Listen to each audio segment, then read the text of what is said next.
தமிழ் சினிமாவின் முன்னணி கதாநாயகியாக வலம் வந்தவர் நடிகை பாவனா.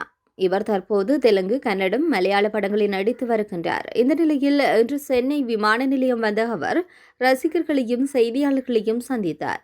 அப்போது அவரிடம் செய்தியாளர்கள் கேள்வி எழுப்பினர்.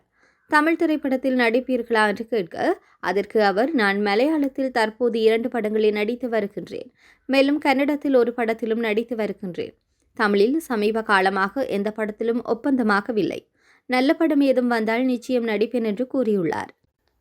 அதனைத் தொடர்ந்து தளபதியினுடைய அரசியல் பிரவேசம் குறித்து கேள்வி கேட்கப்பட்ட போது, ஆல் தி பெஸ்ட் சொல்லிக் கொள்கின்றேன், அவ்வளவுதான், எனக்கு அதை பற்றி அதிகம் தெரியாது என்று கூறி சென்றுள்ளார்.